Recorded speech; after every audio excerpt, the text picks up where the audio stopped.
ओम श्री परमात्मने नमः। नमस्ते दोस्तों, भगवत गीता की इस यात्रा में आपका स्वागत है, अभिनंदन है। आज हम भगवत गीता के 18वें अध्याय के 31वें श्लोक में प्रवेश करेंगे। तो चलिए प्रारंभ करते हैं। वसुदेव सुतं देवं कंस चानूरमर्दनम देवकी परमानंदम कृष्णं वंदे जगद्गुरुम्। अथ श्रीमद्भगवद्गीता अष्टादशोऽध्यायः।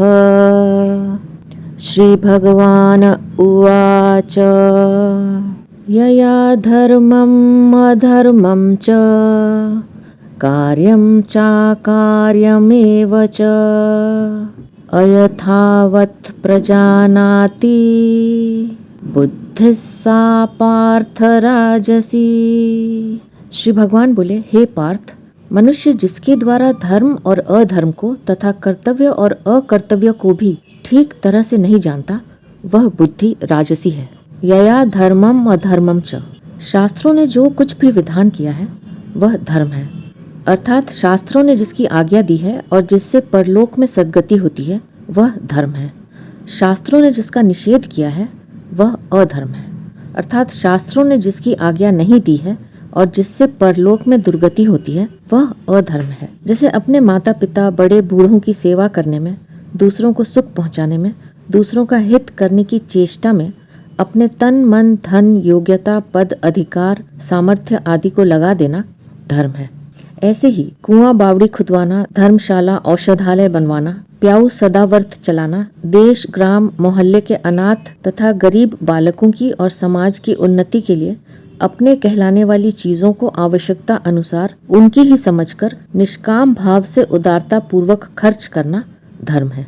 इसके विपरीत अपने स्वार्थ सुख आराम के लिए दूसरों की धन संपत्ति हक पद अधिकार छीनना, दूसरों का अपकार अहित हत्या आदि करना, अपने तन मन धन योग्यता पद अधिकार आदि के द्वारा दूसरों को दुख देना अधर्म है। वास्तव में धर्म वह है जो जीव का कल्याण कर दे और अधर्म वह है जो जीव को बंधन में डाल दे। कार्यम चा कार्यमेव च, वर्ण आश्रम देश काल लोक मर्यादा परिस्थिति आदि के अनुसार शास्त्रों ने हमारे लिए जिस कर्म को करने की आज्ञा दी है वह कर्म हमारे लिए कर्तव्य है। अवसर प्राप्त हुए कर्तव्य का पालन न करना तथा न करने लायक काम को करना अकर्तव्य है। जैसे भिक्षा मांगना, यज्ञ विवाह आदि कराना और उनमें दान दक्षिणा लेना आदि कर्म ब्राह्मण के लिए तो कर्तव्य है, पर क्षत्रिय वैश्य और शूद्र के लिए अकर्तव्य है। इसी प्रकार शास्त्रों ने जिन जिन वर्ण और आश्रमों के लिए जो जो कर्म बताए हैं वे सब उनके लिए कर्तव्य हैं, और जिनके लिए निषेध किया है उनके लिए वे सब अकर्तव्य हैं। जहाँ नौकरी करते हैं वहाँ ईमानदारी से अपना पूरा समय देना, कार्य को सुचारू रूप से करना, जिस तरह से मालिक का हित हो ऐसा काम करना, ये सब कर्मचारियों के लिए कर्तव्य है। अपने स्वार्थ सुख और आराम में फंसकर कार्य में पूरा समय न लगाना, कार्य को तत्परता से न करना, थोड़ी सी घूस रिश्वत मिलने से मालिक का बड़ा नुकसान कर देना, 10-5 रुपयों के लिए मालिक का अहित कर देना, ये सब कर्मचारियों के लिए अकर्तव्य हैं। राजकीय जितने अफसर हैं उनको राज्य का प्रबंध करने के लिए, सबका हित करने के लिए ही ऊंचे पद में रखा जाता है। इसलिए अपने स्वार्थ और अभिमान का त्याग करके जिस प्रकार सब लोगों का हित हो सकता है, सबको सुख आराम शांति मिल सकती है, ऐसे कामों को करना उनके लिए कर्तव्य है। अपने तुच्छ स्वार्थ में आकर राज्य का नुकसान कर देना, लोगों को दुख देना आदि उनके लिए अकर्तव्य है। सात्विकी बुद्धि में कही हुई प्रवृत्ति निवृत्ति भय अभय और बंधन मोक्ष को भी यहाँ एव च पदों से ले लेना चाहिए। अयथावत प्रजानाति बुद्धि ही सा पार्थ राजसी। राग होने से राजसी बुद्धि में स्वार्थ पक्षपात विषमता आदि दोष आ जाते हैं। इन दोषों के रहते हुए बुद्धि धर्म अधर्म कार्य अकार्य भय अभय बंधन मोक्ष आदि के वास्तविक तत्व को ठीक ठाक नहीं जान सकती। अतः किस वर्ण आश्रम के लिए किस परिस्थिति में कौन सा धर्म कहा जाता है और कौन सा अधर्म कहा जाता है, वह धर्म किस वर्ण आश्रम के लिए कर्तव्य हो जाता है और किसके लिए अकर्तव्य हो जाता है, किससे भय होता है और किससे मनुष्य अभय हो जाता है, इन बातों को जो बुद्धि ठीक ठाक नहीं जान सकती वह बुद्धि राजसी है। जब सांसारिक वस्तु व्यक्ति घटना परिस्थिति क्रिया पदार्थ आदि में राग हो जाता है, आसक्ति हो जाती है, तब वह राग दूसरों के प्रति द्वेष पैदा करने वाला हो जाता है। फिर जिसमें राग हो जाता है उसके दोषों को, और जिसमें द्वेष हो जाता है उसके गुणों को मनुष्य देख नहीं सकता। राग और द्वेष, इन दोनों में संसार के साथ संबंध जुड़ता है। संसार के साथ संबंध जुड़ने पर मनुष्य संसार को नहीं जान सकता। ऐसे ही परमात्मा से अलग रहने पर मनुष्य परमात्मा को नहीं जान सकता। संसार से अलग होकर ही संसार को जान सकता है और परमात्मा से अभिन्न होकर ही परमात्मा को जान सकता है। वह अभिन्नता चाहे प्रेम से हो चाहे ज्ञान से हो। परमात्मा से अभिन्न होने में सात्विकी बुद्धि ही काम करती है, क्योंकि सात्विकी बुद्धि में विवेक शक्ति जागृत रहती है, परंतु राजसी बुद्धि में वह विवेक शक्ति राग के कारण धुंधली सी रहती है। जैसे जल में मिट्टी घुल जाने से जल में स्वच्छता, निर्मलता नहीं रहती, ऐसे ही बुद्धि में रजोगुण आ जाने से बुद्धि में उतनी स्वच्छता, निर्मलता नहीं रहती। इसलिए धर्म अधर्म आदि को समझने में कठिनता पड़ती है।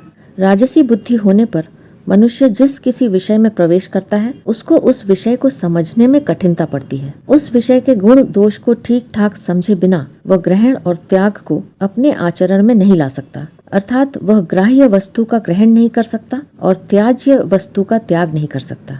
यहाँ परिशिष्ट भाव यह है कि जो धर्म और अधर्म को तथा कर्तव्य और अकर्तव्य को भी ठीक तरह से नहीं जानता, वह बंधन और मोक्ष को कैसे जानेगा? नहीं जान सकता। बुद्धि रागात्मिका होने से वह इनको ठीक तरह से नहीं जानता, क्योंकि राग की मुख्यता होने से वह विवेक को महत्व नहीं दे पाता।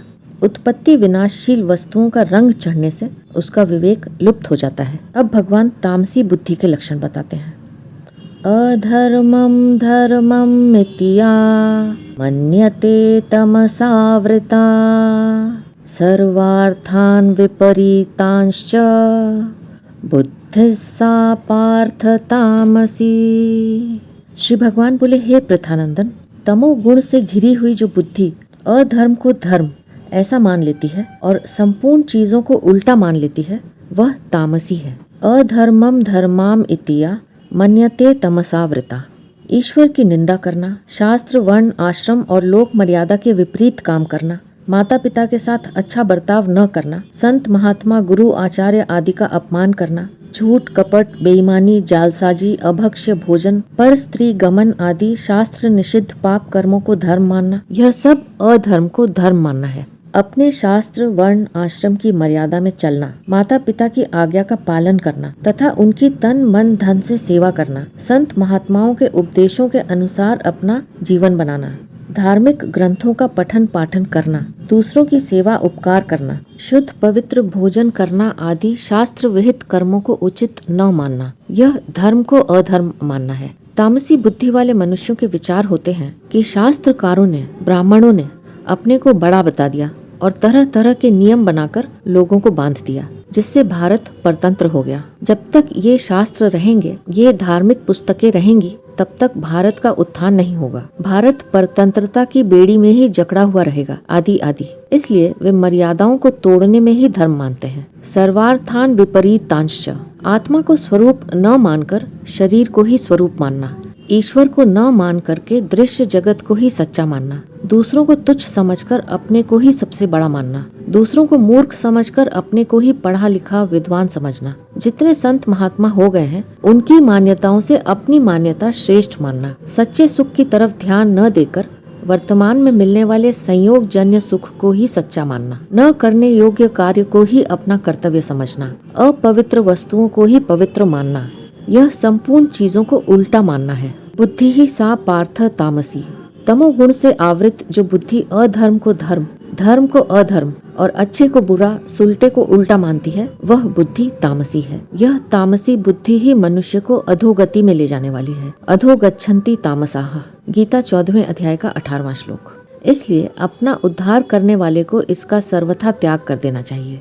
यहाँ परिशिष्ट भाव यह है कि जिनकी बुद्धि तामसी होती है, उनको व्यवहार में और पारमार्थ में सब जगह उल्टा ही दिखता है। इसका उदाहरण वर्तमान समय में स्पष्ट दिखने में आ रहा है। जैसे पशुओं के विनाश को मांस का उत्पादन कहा जाता है, गर्भपात रूपी महापाप को और मनुष्य की उत्पादक शक्ति के विनाश को परिवार कल्याण कहा जाता है। स्त्रियों की उच्छृंखलता को, मर्यादा के नाश को नारी मुक्ति कहा जाता है। पहले स्त्री घर की स्वामिनी, गृह लक्ष्मी होती थी, अब घर से बाहर अनेक पुरुषों की दासता, नौकरी करने को नारी की स्वाधीनता कहा जाता है। इस प्रकार पराधीनता को स्वाधीनता का लक्षण माना जाता है। नैतिक पतन को उन्नति की संज्ञा दी जाती है। पशुता को सभ्यता का चिन्ह माना जाता है। धार्मिकता को सांप्रदायिकता और धर्म विरुद्ध को धर्म निरपेक्ष कहा जाता है। जब विनाश काल समीप आता है तभी ऐसी विपरीत तामसी बुद्धि पैदा होती है। विनाश काले विपरीत बुद्धि ही बुद्धि नाशात् प्रणश्यति। गीता 2 अध्याय का 63वां श्लोक। अब भगवान सात्विकी धृति के लक्षण बताते हैं। धृत्यायया धारयते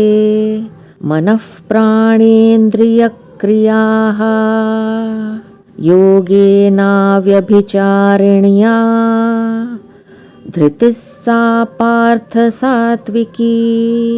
श्री भगवान बोले, हे पार्थ, समता से युक्त जिस अव्यभिचारिणी धृति के द्वारा मनुष्य मन, प्राण और इंद्रियों की क्रियाओं को धारण करता है अर्थात संयम रखता है, वह धृति सात्विकी है। धृत्या ययो धारयते मनः प्राणेन्द्रिय क्रियाः योगेना व्यभिचारिण्या। सांसारिक लाभ हानि, जय पराजय, सुख दुख, आदर निरादर, सिद्धि असिद्धि में सम रहने का नाम योग यानी समता है। परमात्मा को चाहने के साथ साथ इस लोक में सिद्धि असिद्धि, वस्तु पदार्थ, सत्कार, पूजा आदि और परलोक में सुख भोग को चाहना व्यभिचार है। और इस लोक और परलोक के सुख भोग, वस्तु पदार्थ आदि की किंचित मात्र भी इच्छा न रखकर केवल परमात्मा को चाहना अव्यभिचार है। यह अव्यभिचार जिसमें होता है वह धृति अव्यभिचारिणी कहलाती है। अपनी मान्यता, सिद्धांत, लक्ष्य, भाव, क्रिया, वृत्ति, विचार आदि को दृढ़ अटल रखने की शक्ति का नाम धृति है। योग अर्थात समता से युक्त इस व्यभिचारिणी धृति के द्वारा मनुष्य मन, प्राण और इंद्रियों की क्रियाओं को धारण करता है। मन में राग द्वेष को लेकर होने वाली चिंतन से रहित होना, मन को जहाँ लगाना चाहे वहाँ लग जाना और जहाँ से हटाना चाहे वहाँ से हट जाना आदि मन की क्रियाओं को धृति के द्वारा धारण करना है। प्राणायाम करते हुए रेचक में पूरक न होना, पूरक में रेचक न होना और बाह्य कुंभक में पूरक न होना तथा अभ्यंतर कुंभ में रेचक न होना, अर्थात प्राणायाम के नियम से विरुद्ध श्वास प्रश्वासों का न होना ही धृति के द्वारा प्राणों की क्रियाओं को धारण करना है।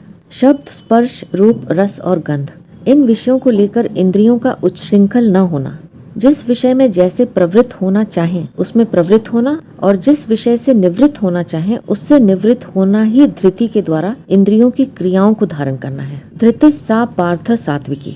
जिस धृति से मन, प्राण और इंद्रियों की क्रियाओं पर अधिपत्य हो जाता है, हे पार्थ, वह धृति सात्विकी है।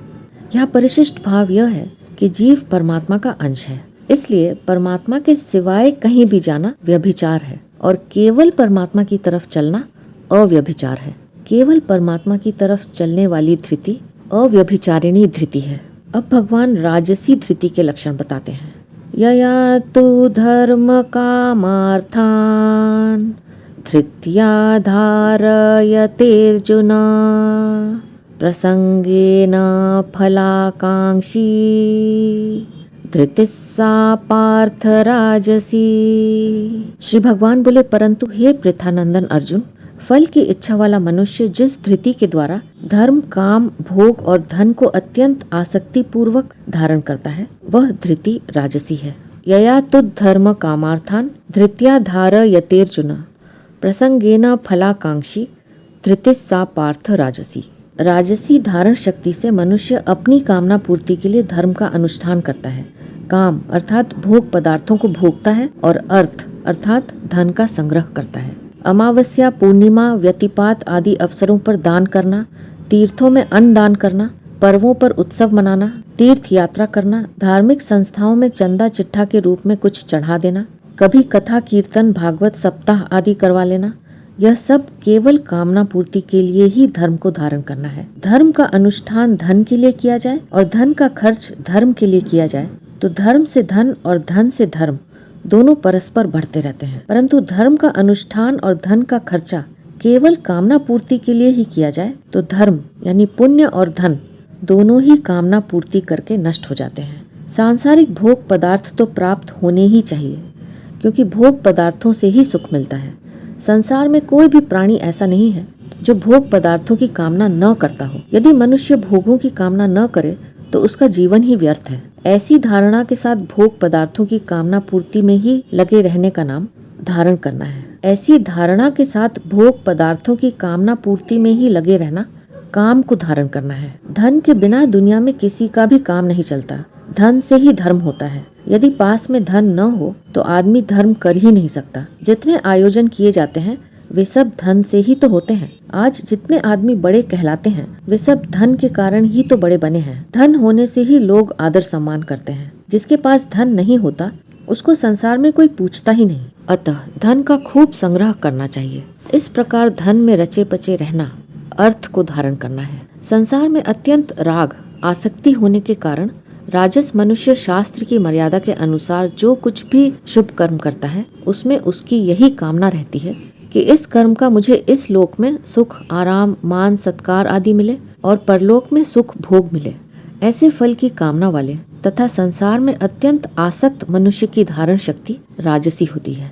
अब भगवान तामसी धृति के लक्षण बताते हैं। यया स्वप्नम भयम शोकम विषादम मदमेव च न विमुंचति दुर्मेधा धृतिस्सा पार्थ तामसी। श्री भगवान बोले, हे पार्थ, दुष्ट बुद्धि वाला मनुष्य जिस धृति के द्वारा निद्रा, भय, चिंता, दुख और घमंड को भी नहीं छोड़ता अर्थात धारण किए रहता है वह धृति तामसी है। यया स्वप्नम भयम शोकम विषादम मदम एव च न विमुंचति दुर्मेधा धृतिस्सा पार्थ तामसी।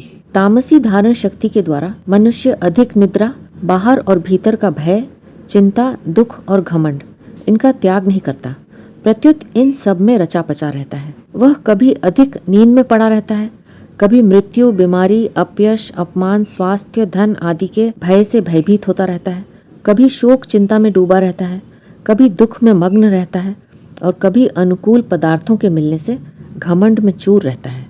निद्रा, भय, शोक आदि के सिवाय प्रमाद, अभिमान, दंभ, द्वेष, ईर्ष्या आदि दुर्गुणों को तथा हिंसा, दूसरों का अपकार करना, उनको कष्ट देना, उनके धन का किसी तरह से अपहरण करना आदि दुराचारों को भी एवच पदों से मान लेना चाहिए। इस प्रकार निद्रा, भय आदि को और दुर्गुण दुराचारों को पकड़े रहने वाली अर्थात उनको न छोड़ने वाली धृति तामसी होती है। भगवान ने 33वें 34वें श्लोकों में धारयते पद से सात्विक और राजस मनुष्य के द्वारा क्रमशः सात्विकी और राजसी धृति को धारण करने की बात कही है, परंतु यहाँ तामस मनुष्य के द्वारा तामसी धृति को धारण करने की बात नहीं कही। कारण यह है कि जिसकी बुद्धि बहुत ही दुष्टा है, जिसकी बुद्धि में अज्ञता, मूर्खता भरी हुई है, ऐसा मलिन अंतःकरण वाला तामस मनुष्य निद्रा, भय, शोक आदि भावों को छोड़ता ही नहीं, वह उनमें स्वाभाविक ही रचा पचा रहता है। सात्विकी, राजसी और तामसी इन तीनों धृतियों के वर्णन में राजसी और तामसी धृति में तो क्रमशः फलाकांक्षी और दुर्मेधाहा पद से कर्ता का उल्लेख किया है, पर सात्विकी धृति में कर्ता का उल्लेख किया ही नहीं। इसका कारण यह है कि सात्विकी धृति में कर्ता निर्लिप्त रहता है अर्थात उसमें कर्तृत्व का लेप नहीं होता, परंतु राजसी और तामसी धृति में कर्ता लिप्त होता है। विशेष बात, मानव शरीर विवेक प्रधान है। मनुष्य जो कुछ करता है उसे वह विचार पूर्वक ही करता है। वह ज्यों ही विचार पूर्वक काम करता है त्यों ही विवेक अधिक स्पष्ट प्रकट होता है। सात्विक मनुष्य की धृति धारण शक्ति में यह विवेक साफ साफ प्रकट होता है कि मुझे तो केवल परमात्मा की तरफ ही चलना है। राजस मनुष्य की धृति में संसार के पदार्थों और भोगों में राग की प्रधानता होने के कारण विवेक वैसा स्पष्ट नहीं होता। फिर भी इस लोक में सुख, आराम, मान, आदर मिले और परलोक में अच्छी गति मिले, भोग मिले, इस विषय में विवेक काम करता है और आचरण भी मर्यादा के अनुसार ही होता है। परंतु तामस मनुष्य की धृति में विवेक बिल्कुल ही दब जाता है। तामस भावों में उसकी इतनी दृढ़ता हो जाती है कि उसे उन भावों को धारण करने की आवश्यकता ही नहीं रहती। वह तो निद्रा, भय आदि तामस भावों में ही रचा पचा रहता है। पारमार्थिक मार्ग में क्रिया इतना काम नहीं करती जितना अपना उद्देश्य काम करता है। स्थूल क्रिया की प्रधानता स्थूल शरीर में, चिंतन की प्रधानता सूक्ष्म शरीर में और स्थिरता की प्रधानता कारण शरीर में होती है। यह सब क्रिया ही है। क्रिया तो शरीर में होती है, पर मुझे तो केवल पारमार्थिक मार्ग पर ही चलना है, ऐसा उद्देश्य या लक्ष्य स्वयं यानी चेतन स्वरूप में ही रहता है। स्वयं में जैसा लक्ष्य होता है उसके अनुसार स्वतः क्रिया होती है।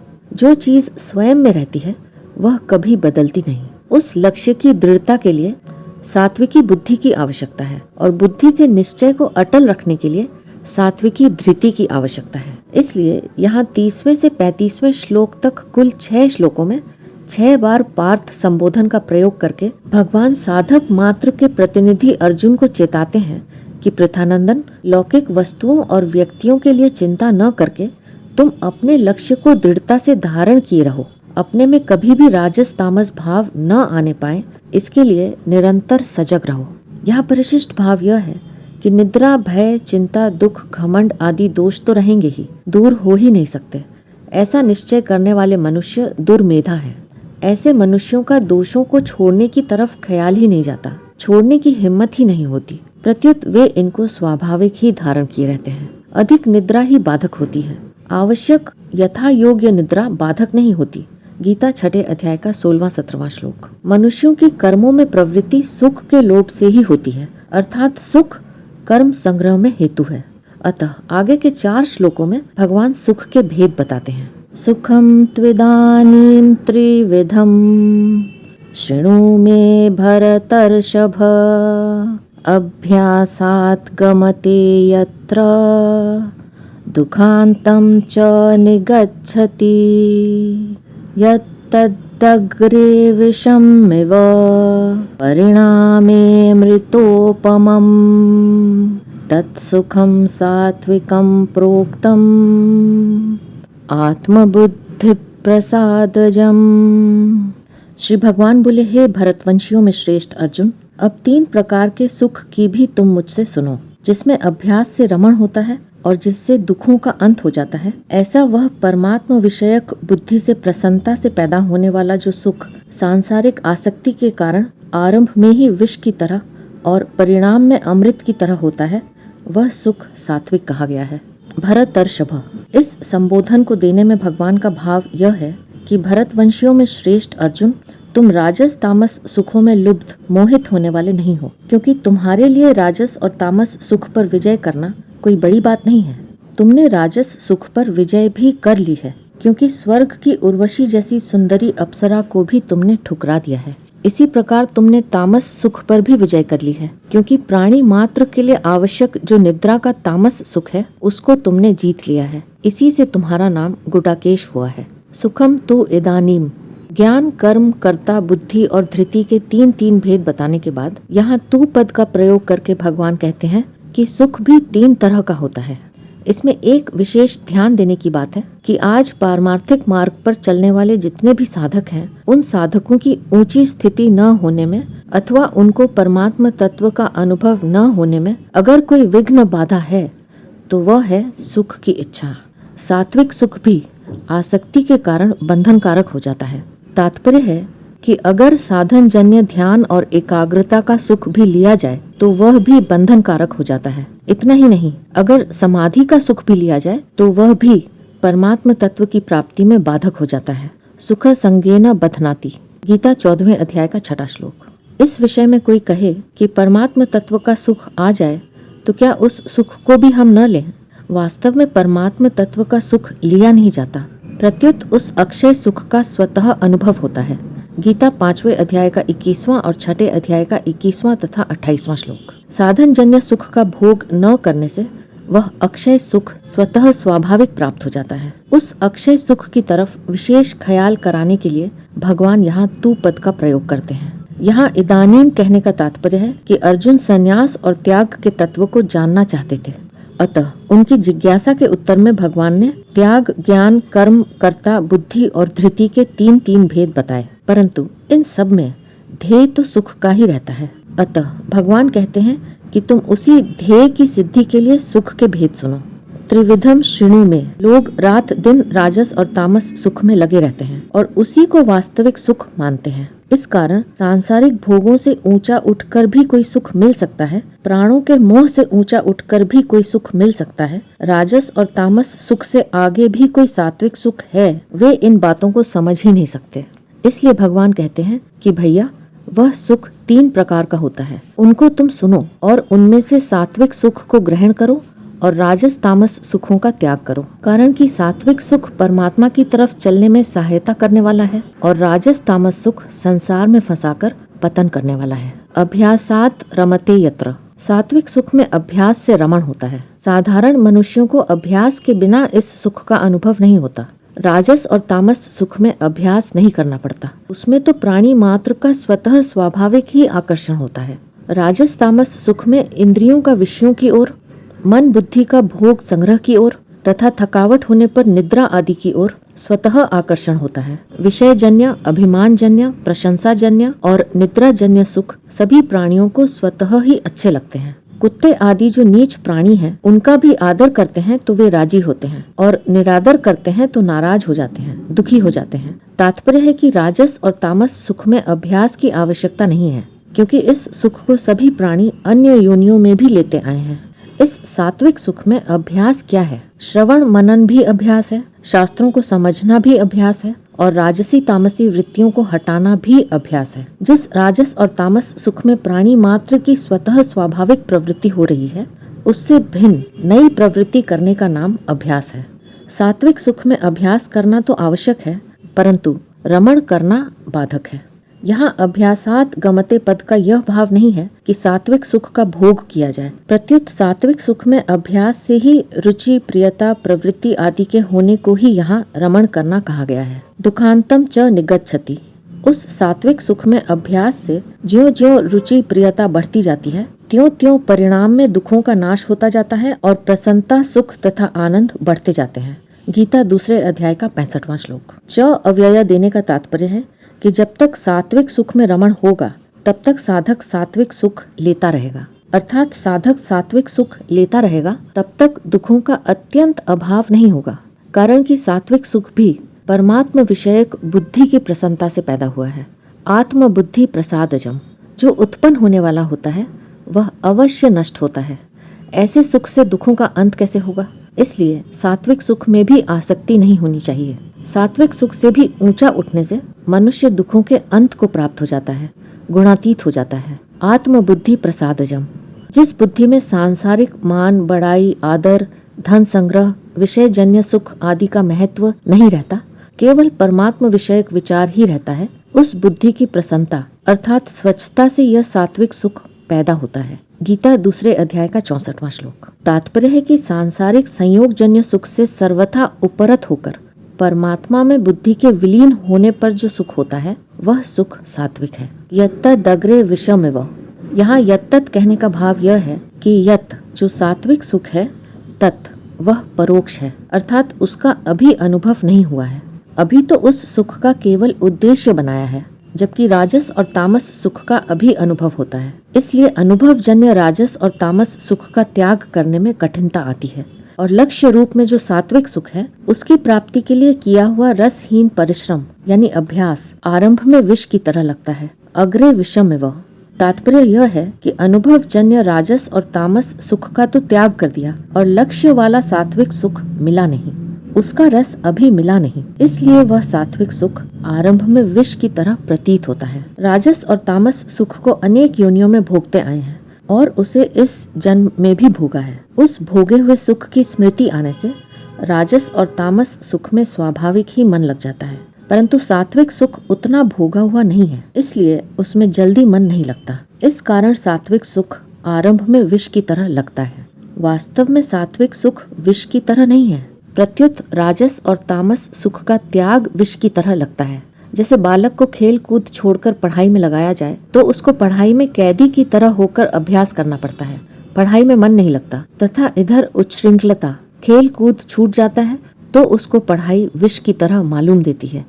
परंतु वही बालक पढ़ता रहे और 1-2 परीक्षाओं में पास हो जाए तो उसका पढ़ाई में मन लग जाता है, अर्थात उसको पढ़ाई अच्छी लगने लग जाती है। तब उसकी पढ़ाई के अभ्यास से रुचि, प्रियता होने लगती है। वास्तव में देखा जाए तो सात्विक सुख आरंभ में विष की तरह उन्हीं लोगों के लिए होता है जिनका राजस और तामस सुख में राग है, परंतु जिनकी सांसारिक भोगों से स्वाभाविक वैराग्य है, जिनकी पारमार्थिक शास्त्राध्ययन, सत्संग, कथा कीर्तन, साधन भजन आदि में स्वाभाविक रुचि है और जिनके ज्ञान, कर्म, बुद्धि और धृति सात्विक हैं, उन साधकों को यह सात्विक सुख आरंभ से ही अमृत की तरह आनंद देने वाला होता है। उनको इसमें कष्ट, परिश्रम, कठिनता आदि मालूम ही नहीं देती।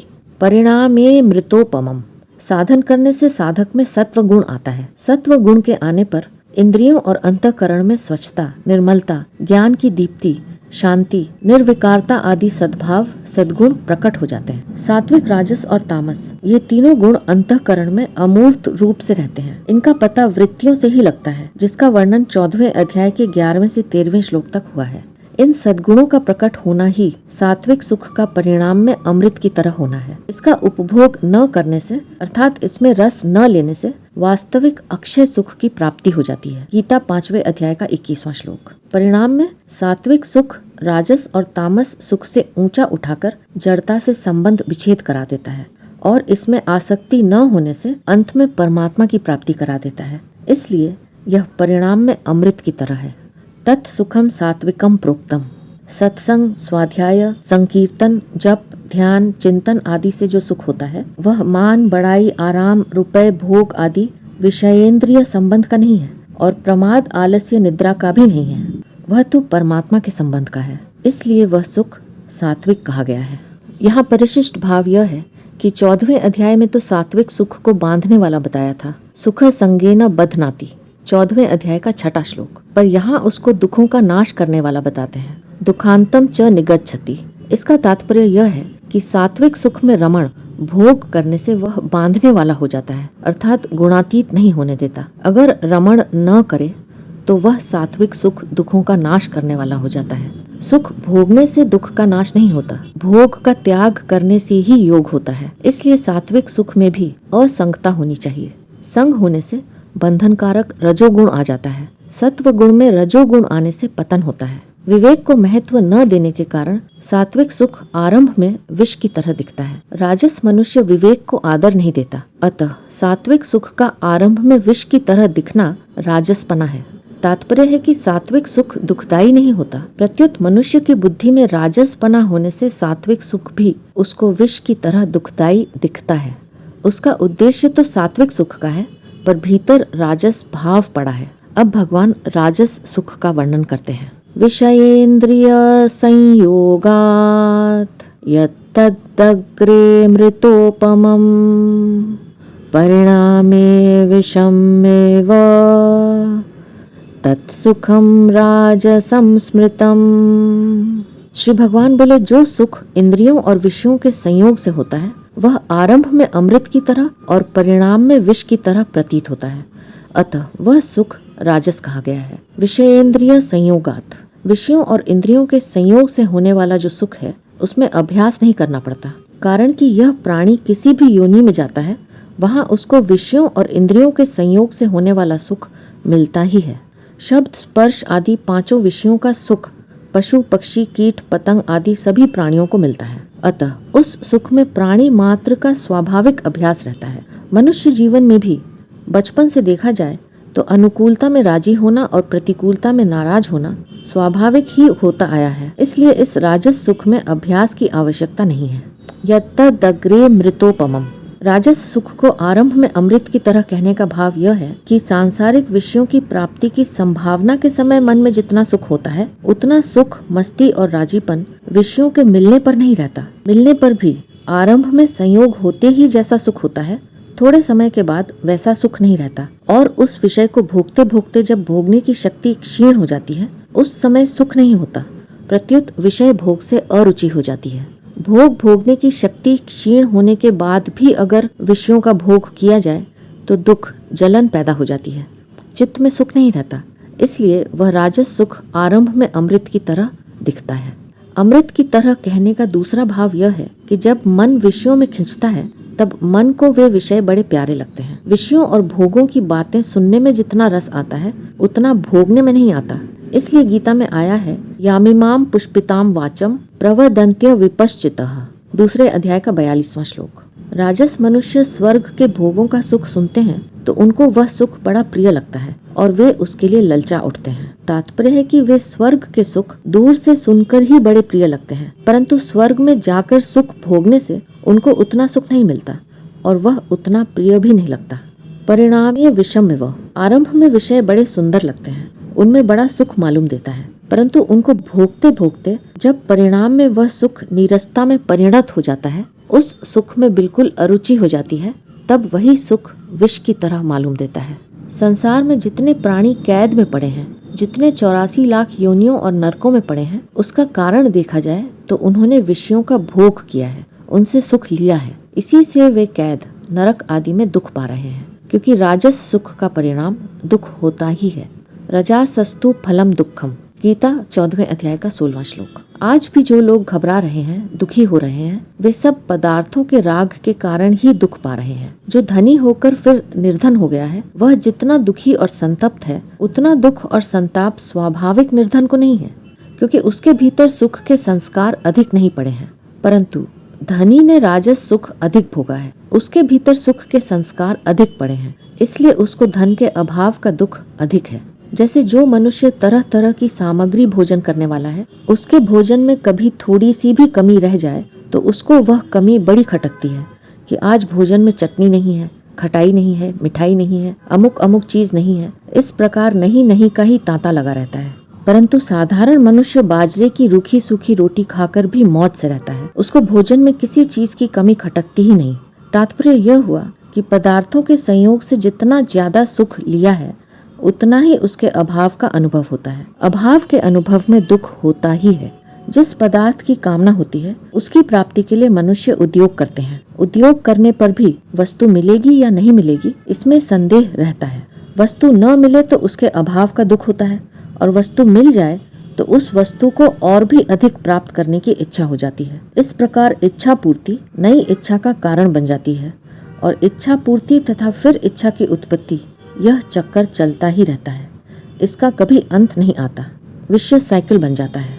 तात्पर्य यह है कि इच्छा कभी मिटती नहीं, और इच्छा के रहते हुए अभाव खटकता रहता है। यह अभाव ही विष की तरह है, अर्थात दुखदाई है। जब राजस सुख परिणाम में विष की तरह है, तो फिर राजस सुख लेने वाले जितने लोग हैं, उन सबको सुख भोग के अंत में मर जाना चाहिए।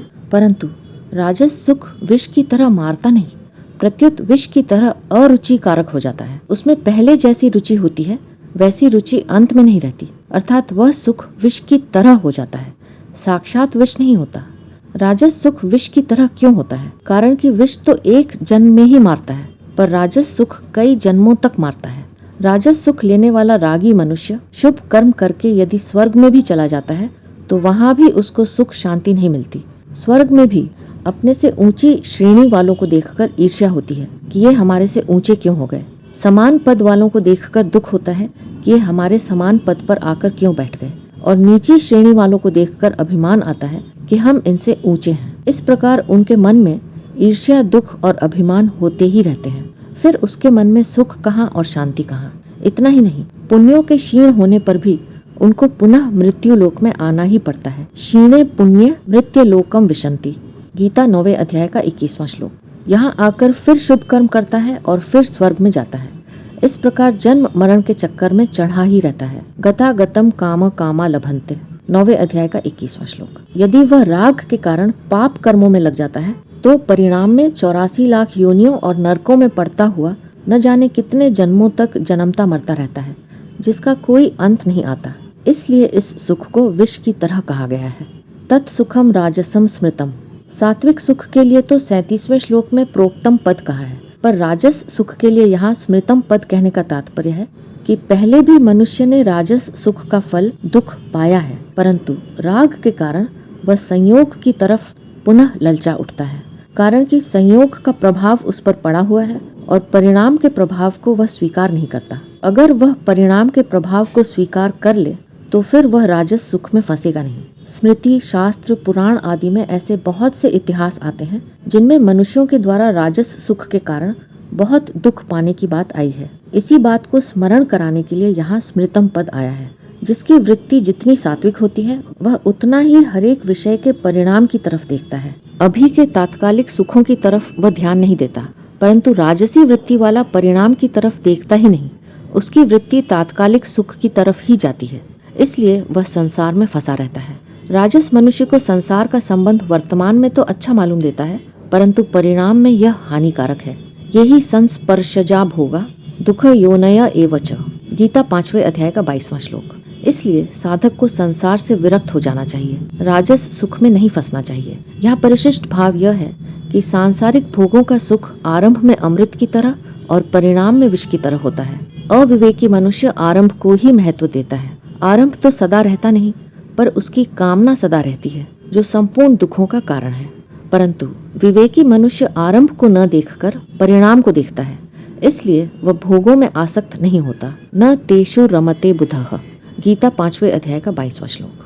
परिणाम को देखने की योग्यता मनुष्य में ही है, परिणाम को न देखना पशुता है। वास्तव में आरंभ यानी संयोग मुख्य नहीं है, प्रत्युत अंत वियोग ही मुख्य है। मनुष्य आरंभ काल को चाहता है, पर वह रहता नहीं, क्योंकि प्रत्येक संयोग का वियोग होता है, यह नियम है। आरंभ अनित्य होता है, पर अंत नित्य होता है। अनित्य की इच्छा से ही दुखों की उत्पत्ति होती है। संसार मात्र का वियोग ही नित्य है, परंतु राजसी वृत्ति के कारण संयोग अच्छा मालूम देता है। अगर मनुष्य आरंभ काल के सुख को महत्व न दे तो दुख कभी आएगा ही नहीं। आरंभ को देखने से भोग होता है और परिणाम को देखने से योग होता है। संसार के संयोग में जो सुख प्रतीत होता है उसमें दुख भी मिला हुआ रहता है, परंतु संसार के वियोग से सुख दुख से अतीत अखंड आनंद प्राप्त होता है। अब आगे के श्लोक में भगवान तामस सुख का वर्णन करते हैं। यत्तग्रे चानुबंधे च सुखम मोहनम आत्मनः निद्रालस्य प्रमादोत्थम तत्तामसम् उदाहृतम्। श्री भगवान बोले, निद्रा, आलस्य और प्रमाद से उत्पन्न होने वाला जो सुख आरंभ में और परिणाम में भी अपने को मोहित करने वाला है, वह सुख तामस कहा गया है। निद्रालस्य प्रमादोत्थम, जब राग अत्यधिक बढ़ जाता है तब वह तमोगुण का रूप धारण कर लेता है। इसी को मोह कहते हैं। इस मोह मूर्ता के कारण मनुष्य को अधिक सोना अच्छा लगता है। अधिक सोने वाले मनुष्य को गाढ़ नींद नहीं आती। गाढ़ नींद न आने से तंद्रा अधिक आती है और स्वप्न भी अधिक आते हैं। तंद्रा और स्वप्न में तामस मनुष्य का बहुत समय बर्बाद हो जाता है, परंतु तामस मनुष्य को इसी से ही सुख मिलता है, इसलिए इस सुख को निद्रा से उत्पन्न बताया है। जब तमोगुण अधिक बढ़ जाता है तब मनुष्य की वृत्तियां भारी हो जाती हैं, फिर वह आलस्य में समय बर्बाद कर देता है। आवश्यक काम सामने आने पर वह कह देता है कि फिर कर लेंगे, अभी तो आराम कर रहे हैं। इस प्रकार आलस्य अवस्था में उसको सुख मालूम देता है, परंतु निकम्मा रहने के कारण उसकी इंद्रियां और अंतःकरण में शिथिलता आ जाती है। मन में संसार का फालतू चिंतन होता रहता है और मन में अशांति, शोक, विषाद, चिंता, दुख होते रहते हैं। जब इससे भी अधिक तमोगुण बढ़ जाता है तब मनुष्य प्रमाद करने लग जाता है। वह प्रमाद दो तरह का होता है, अक्रिय प्रमाद और सक्रिय प्रमाद। घर, परिवार, शरीर आदि के आवश्यक कामों को न करना और निठल्ले बैठे रहना अक्रिय प्रमाद है। आलस्य और अक्रिय प्रमाद एक जैसे दिखते हुए भी उनमें थोड़ा अंतर है। आलस्य में वृत्तियों के भारी होने से सुख होता है और अक्रिय प्रमाद में कर्तव्य कर्मों को छोड़ने से सुख होता है। व्यर्थ क्रियाएं, देखना, सुनना, सोचना आदि करना, बीड़ी, सिगरेट, शराब, भांग, तंबाकू, खेल तमाशा आदि दुर्व्यसनों में लगना और चोरी, डकैती, झूठ, कपट, बेईमानी, व्यभिचार, अभक्ष्य, भक्षण आदि दुराचारों में लगना सक्रिय प्रमाद है। प्रमाद के कारण तामस मनुष्य को निरर्थक समय बर्बाद करने में तथा झूठ, कपट, बेईमानी आदि करने में सुख मिलता है। जैसे काम धंधा करने वाले पैसे, मजदूरी या वेतन तो पूरे ले लेते हैं, पर काम पूरा और ठीक ढंग से नहीं करते। चिकित्सक लोग रोगियों का ठीक ढंग से इलाज नहीं करते, जिससे रोगी लोग बार बार आते रहते हैं और पैसे देते रहते हैं। दूध बेचने वाले पैसों के लोभ में दूध में पानी मिलाकर बेचते हैं। पैसे अधिक देने पर भी वे पानी मिलाना नहीं छोड़ते। ऐसे पाप रूप प्रमाद से उनको घोर नरकों की प्राप्ति होती है। जब तमोगुणी प्रमाद वृत्ति आती है तब वह सत्व गुण के विवेक, ज्ञान को ढक देती है, और जब तमोगुणी निद्रा आलस्य वृत्ति आती है तब वह सत्व गुण के प्रकाश को ढक देती है। विवेक ज्ञान के ढकने पर प्रमाद होता है तथा प्रकाश के ढकने पर आलस्य और निद्रा आती है। तामस मनुष्य को निद्रा, आलस्य और प्रमाद तीनों से सुख मिलता है, इसलिए तामस सुख को इन तीनों से उत्पन्न बताया है। विशेष बात, निद्रा दो प्रकार की होती है, युक्त निद्रा और अति निद्रा। निद्रा में एक विश्राम मिलता है। विश्राम से शरीर, मन, बुद्धि, अंतःकरण में निरोगता, स्फूर्ति, स्वच्छता, निर्मलता और ताजगी आती है। ताजगी आने से साधन भजन करने में और सांसारिक काम करने में भी शक्ति मिलती है और उत्साह रहता है। इसलिए युक्त निद्रा दोषी नहीं है, प्रत्युत सबके लिए आवश्यक है। भगवान ने भी युक्त निद्रा को आवश्यक बताया है। युक्त स्वप्नावबोधस्य योगो भवति दुःखः, गीता 6 अध्याय का 17वां श्लोक। ताजगी मात्र के लिए निद्रा साधक के लिए आवश्यक है। जिस साधक के राग पूर्वक सांसारिक संकल्प नहीं होते उसको नींद बहुत जल्दी आ जाती है, और जो अधिक संकल्पशील है उसको नींद जल्दी नहीं आती। इससे यह सिद्ध हुआ कि संसार का जो संबंध है वह निद्रा का सुख भी नहीं लेने देता। निद्रा आवश्यक क्यों है? कारण कि निद्रा में जो स्थिर तत्व है वह साधक को साधन में प्रवृत्त करने में और सांसारिक कार्य करने में बल देता है, इसलिए निद्रा आवश्यक है। यद्यपि नींद तामसी है, तथापि नींद का जो बेहोशीपना है वह त्याज्य है और जो विश्रामपना है वह ग्राह्य है। परंतु हरेक मनुष्य बेहोशी के बिना विश्रामपना ग्रहण नहीं कर सकता, अतः उनके लिए नींद का बेहोशी भाग भी ग्राह्य है। हाँ, जो साधना करके ऊंचे उठ गए हैं उनको नींद के बेहोशी भाग के बिना भी जागृत सुषुप्ति में विश्राम मिल जाता है। कारण कि जागृत अवस्था में संसार के चिंता का सर्वथा त्याग होकर परमात्म तत्व में स्थिति हो जाती है। परमात्म तत्व में स्थिति हो जाती है तो महान विश्राम सुख मिलता है। इस स्थिति से भी असंग होने पर वास्तविक तत्व की प्राप्ति होती है। जो साधक हैं उनको विश्राम के लिए नहीं सोना चाहिए। उनका तो यही भाव होना चाहिए कि पहले काम धंधा करते हुए भगवान का भजन करते थे, अब लेटे लेटे भजन करते हैं। समय पर सोना और समय पर जागना युक्त निद्रा है और अधिक सोना अति निद्रा है। अति निद्रा के आदि और अंत में शरीर में आलस्य भरा रहता है, शरीर में भारीपन रहता है। अधिक नींद लेने का स्वभाव होने से हर एक कार्य में नींद आती रहती है। 14वें अध्याय के 8वें श्लोक में भगवान ने पहले प्रमाद को, दूसरे नंबर में आलस्य को और तीसरे नंबर में निद्रा को रखा है। प्रमाद आलस्य निद्रा बिहि तन निबध्नाति भारत। परंतु यहाँ पहले निद्रा को, दूसरे नंबर में आलस्य को और तीसरे नंबर में प्रमाद को रखा है। निद्रालस्य प्रमाद उदत्थम।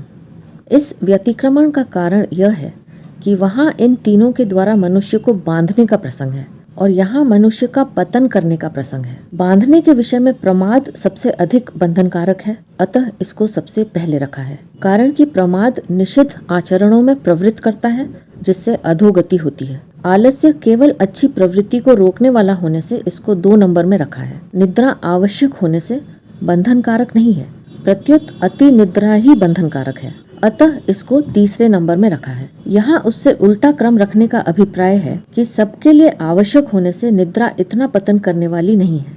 निद्रा से अधिक आलस्य पतन करता है और आलस्य से भी अधिक प्रमाद पतन करता है।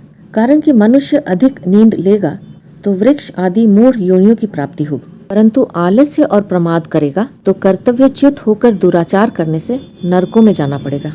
तमोगुण की वृत्ति जो प्रमाद है वह तो अच्छी प्रकृति को रोककर खेल कूद आदि सामान्य फालतू क्रियाओं में लगाता है, परंतु जब प्रमाद के साथ राग मिल जाता है जो कि रजोगुण का रूप है, तब उससे कामना पैदा हो जाती है। कामना से फिर अनेक तरह के पाप अनर्थ होते हैं जिसका परिणाम बड़ा भयंकर होता है। यद अग्रे चानुबंधे च सुखम मोहनात् मनः। निद्रा, आलस्य और प्रमाद से उत्पन्न हुआ सुख आरंभ में और परिणाम में अपने को मोहित करने वाला है। इस सुख में न तो आरंभ में विवेक रहता है और न परिणाम में विवेक रहता है, अर्थात यह सुख विवेक को जागृत नहीं होने देता। पशु पक्षी कीट पतंग आदि में भी विवेक शक्ति जागृत न रहने से वे क्रिया के आरंभ और परिणाम को सोच नहीं पाते। ऐसे ही जिस सुख के कारण मनुष्य यह सोच ही नहीं सकता कि इस निद्रा आदि से उत्पन्न हुए सुख का परिणाम हमारे लिए क्या होगा, उससे क्या लाभ होगा, क्या हानि होगी, क्या हित होगा, क्या अहित होगा, उस सुख को तामस कहा गया है। तत्तामसम उदाहृतम। विशेष बात, पहली बात, प्रकृति और पुरुष दोनों अनादि हैं और ये 2 हैं। इस प्रकार इनकी पृथकता का विवेक भी अनादि है। यह विवेक पुरुष में ही रहता है, प्रकृति में नहीं। जब यह पुरुष इस विवेक का अनादर करके अविवेक के कारण प्रकृति के साथ संबंध जोड़ लेता है, तब इस संबंध के कारण पुरुष में राग पैदा हो जाता है। राग से अनेक विकार पैदा होते हैं, पर वे सब विकार प्रकृति में ही होते हैं, पुरुष में नहीं। प्रकृति के साथ तादात्म्य होने से पुरुष प्रकृति के उन विकारों को अपने में मान लेता है तो यह पुरुष भोगी हो जाता है। परंतु जब इसको यह बोध हो जाता है कि विकार आते हैं और जाते हैं, उत्पन्न होते हैं और नष्ट होते हैं, पर विकारों के आदि और अंत को देखने वाली अपनी नित्य सत्ता ज्यों की त्यों ही रहती है। तब उस अवस्था में पुरुष योगी हो जाता है। जब राग बहुत सूक्ष्म रहता है तब विवेक प्रबल रहता है। जब राग बढ़ जाता है तब विवेक दब जाता है, मिटता नहीं। पर विवेक ठीक तरह से जागृत हो जाए तो फिर राग टिकता नहीं, अर्थात राग का अभाव हो जाता है और उस समय पुरुष मुक्त कहलाता है। उस राग के कारण मनुष्य की प्रकृति जन्य सुख में आसक्ति हो जाती है। उस आसक्ति के रहते हुए जब मनुष्य किसी कारणवश सात्विक सुख को प्राप्त करना चाहता है तब राजस और तामस सुख का त्याग करने में उसे कठिनता मालूम देती है। यत् तदग्रे विषमेव, परंतु जब राग मिट जाता है तब वह सुख अमृत की तरह हो जाता है। परिणामे मृतोपमम, राग के कारण ही रजोगुणी सुख आरंभ में अमृत की तरह दिखता है, पर वह सुख परिणाम में प्राणी के लिए विष की तरह अनिष्ट कारक तथा महान दुख रूप हो जाता है। प्रकृति जन्य सुख की आसक्ति होने पर दुख की परंपरा का कोई अंत नहीं आता। जब वही राग तमोगुण का रूप धारण कर लेता है तब मनुष्य की वृत्तियां भारी हो जाती हैं। फिर मनुष्य नींद और आलस्य में समय बर्बाद कर देता है तथा आवश्यक कर्तव्य से विमुख होकर अकर्तव्य में लग जाता है। परंतु तामस मनुष्य को इन्हीं में सुख मालूम देता है, इसलिए यह तामस सुख आदि और अंत में मोहित करने वाला है। दूसरी बात, जो प्रतिक्षण अभाव में जा रहा है वह वास्तव में नहीं है, पर जो नहीं को प्रकाशित करने वाला तथा उसका आधार है वह वास्तव में है तत्व है। उसी तत्व को सच्चिदानंद कहते हैं। निरंतर सत्ता रूप से रहने के कारण उसे सत कहते हैं। ज्ञान स्वरूप होने के कारण उसे चित कहते हैं और आनंद स्वरूप होने के कारण उसे आनंद कहते हैं। उस सच्चिदानंद परमात्मा का ही अंश होने से यह प्राणी भी सच्चिदानंद स्वरूप है। परंतु जब प्राणी असत वस्तु की इच्छा करता है कि अमुक वस्तु मुझे मिल जाए, तब उस इच्छा से वह स्वतः स्वाभाविक आनंद सुख ढक जाता है। जब असत वस्तु की इच्छा मिट जाती है तब उस इच्छा के मिटते ही वह स्वतः स्वाभाविक सुख प्रकट हो जाता है। नित्य निरंतर रहने वाला जो सुख रूप तत्व है उसमें जब सात्विकी बुद्धि तल्लीन हो जाती है तब बुद्धि में स्वच्छता, निर्मलता आ जाती है। उस स्वच्छ और निर्मल बुद्धि से अनुभव में आने वाला वह स्वाभाविक सुख ही सात्विक कहलाता है। बुद्धि से भी जब संबंध छूट जाता है तब वास्तविक सुख रह जाता है। सात्विकी बुद्धि के संबंध से ही उस सुख की सात्विक संज्ञा होती है। बुद्धि से संबंध छूटते ही उसकी सात्विक संज्ञा नहीं रहती। मन में जब किसी वस्तु को प्राप्त करने की इच्छा होती है तब वह वस्तु मन में बस जाती है, अर्थात मन और बुद्धि का उसके साथ संबंध हो जाता है। जब वह मनोवांछित वस्तु मिल जाती है तब वह वस्तु मन से निकल जाती है, अर्थात वस्तु का मन में जो खिंचाव था वह निकल जाता है। उसके निकलते ही अर्थात वस्तु से संबंध विच्छेद होते ही वस्तु के अभाव का जो दुख था वह निवृत्त हो जाता है और नित्य रहने वाला स्वतः सिद्ध सुख का तात्कालिक अनुभव हो जाता है। वास्तव में यह सुख वस्तु के मिलने से नहीं हुआ है, प्रत्युत राग के तात्कालिक मिटने से हुआ है। पर राजस मनुष्य भूल से उस सुख को वस्तु के मिलने से होने वाला मान लेता है। वास्तव में देखा जाए तो वस्तु का संयोग बाहर से होता है और प्रसन्नता भीतर से होती है। भीतर से जो प्रसन्नता होती है वह बाहर के संयोग से पैदा नहीं होती, प्रत्युत भीतर मन में बसी हुई वस्तु के साथ जो संबंध था उस वस्तु से संबंध विच्छेद होने पर पैदा होती है। तात्पर्य यह है कि वस्तु के मिलते ही अर्थात बाहर से वस्तु का संयोग होते ही भीतर से उस वस्तु से संबंध विच्छेद हो जाता है और संबंध विच्छेद होते ही नित्य रहने वाले स्वाभाविक सुख का आभास हो जाता है। जब नींद में बुद्धि तमोगुण में लीन हो जाती है तब बुद्धि की स्थिरता को लेकर वह सुख प्रकट हो जाता है, कारण कि तमोगुण के प्रभाव से नींद में जागृत और स्वप्न के पदार्थों की विस्मृति हो जाती है। पदार्थों की स्मृति दुखों का कारण है। पदार्थों की विस्मृति होने से निद्रावस्था में पदार्थों का वियोग हो जाता है, तो उस वियोग के कारण स्वाभाविक सुख का आभास होता है। इसी को निद्रा का सुख कहते हैं। परंतु बुद्धि की मलिनता से वह स्वाभाविक सुख जैसा है वैसा अनुभव में नहीं आता। तात्पर्य है कि बुद्धि के तमोगुणी होने से बुद्धि में स्वच्छता नहीं रहती और स्वच्छता न रहने से वह सुख स्पष्ट अनुभव में नहीं आता। इसलिए निद्रा के सुख को तामस कहा गया है। निद्रा को तामस सुख कहने का अभिप्राय यह है कि इसमें बुद्धि मोहित हो जाती है, अर्थात उसमें बेहोशी आ जाती है। उस बेहोशी से संसार की सर्वथा विस्मृति हो जाती है और जागृत अवस्था सर्वथा दब जाती है। इसलिए उसको तामस सुख कहा गया है। अगर इंद्रियों सहित बुद्धि मोहित न हो तो यही अवस्था समाधि हो जाती है। समाधि से भी विश्राम मिलता है। इस विश्राम में निद्रा से मिलने वाली जो ताजगी है वह मिल जाती है, परंतु इस ताजगी का सुख लेने से गुणातीत नहीं होता। गुणातीत तो समाधि के सुख से असंग होने से ही होता है। प्रकृति क्रियाशील परिवर्तनशील है और परमात्म तत्व अपरिवर्तनशील निर्विकार शांत निश्चल है।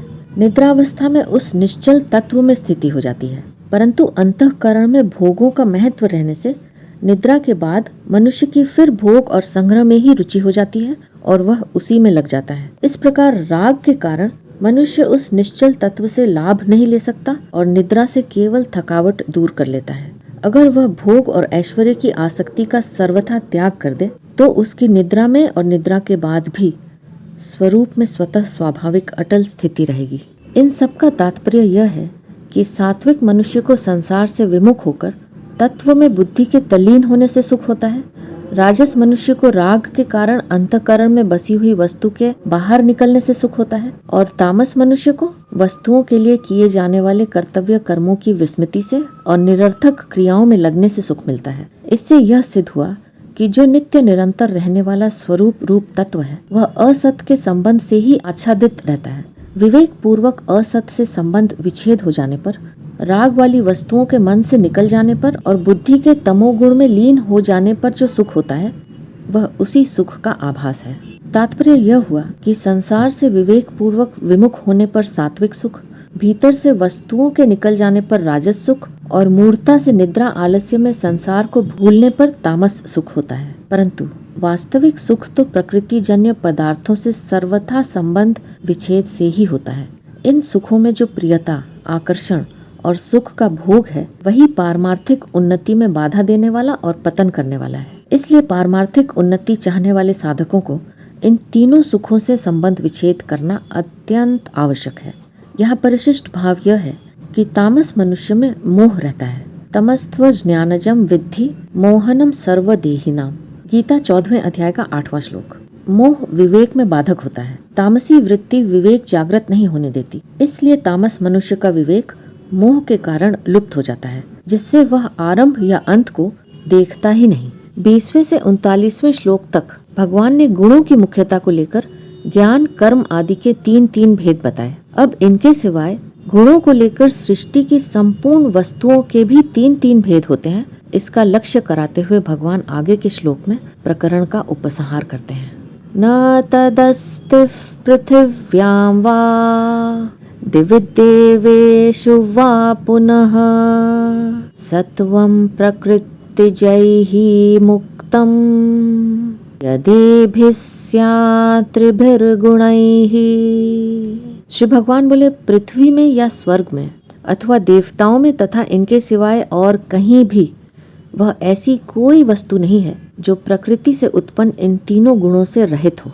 इस अध्याय के आरंभ में अर्जुन ने संन्यास और त्याग का तत्व जानना चाहा तो भगवान ने पहले त्याग यानी कर्म योग का वर्णन किया। उस प्रकरण का उपसंहार करते हुए भगवान ने कहा कि जो त्यागी नहीं है उनको अनिष्ट, इष्ट और मिश्र यह 3 प्रकार का कर्मों का फल मिलता है और जो सन्यासी हैं उनको कभी नहीं मिलता। ऐसा कहकर 13वें श्लोक से संन्यास सांख्य योग का प्रकरण आरंभ करके पहले कर्मों के होने में अधिष्ठान आदि 5 हेतु बताए। 16वें-17वें श्लोकों में कर्तृत्व मानने वालों की निंदा और कर्तृत्व का त्याग करने वालों की प्रशंसा की। 18वें श्लोक में कर्म प्रेरणा और कर्म संग्रह का वर्णन किया, परंतु जो वास्तविक तत्व है वह न कर्म प्रेरक है और न कर्म संग्राहक। कर्म प्रेरणा और कर्म संग्रह तो प्रकृति के गुणों के साथ संबंध रखने से ही होते हैं। फिर गुणों के अनुसार ज्ञान, कर्म, कर्ता, बुद्धि, धृति और सुख के 3-3 भेदों का वर्णन किया। सुख का वर्णन करते हुए यह बताया कि प्रकृति के साथ यत् किंचित संबंध रखते हुए ऊंचे से ऊंचा जो सुख होता है वह सात्विक होता है, परंतु जो स्वरूप का वास्तविक सुख है वह गुणातीत है, विलक्षण है, अलौकिक है। गीता 6 अध्याय का 21वां श्लोक। सात्विक सुख को आत्म बुद्धि प्रसादजम कहकर भगवान ने उसको जन्य यानी उत्पन्न होने वाला बताया। जन्य वस्तु नित्य नहीं होती, इसलिए उसको जन्य बताने का तात्पर्य है कि उस जन्य सुख से भी ऊपर उठना है। अर्थात प्रकृति और प्रकृति के तीनों गुणों से रहित होकर उस परमात्म तत्व को प्राप्त करना है, जो कि सबका अपना स्वाभाविक स्वरूप है। इसलिए कहते हैं न तदस्थिव पृथिव्याम वा दिवि देवेषु वा पुनः।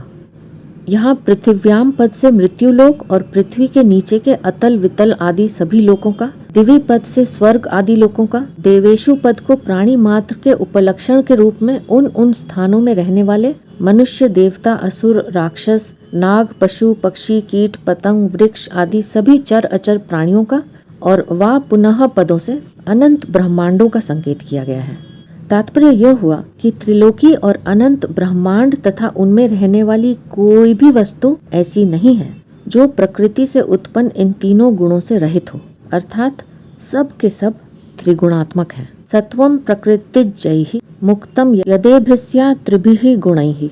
प्रकृति और प्रकृति का कार्य, यह सब का सब ही त्रिगुणात्मक और परिवर्तनशील है।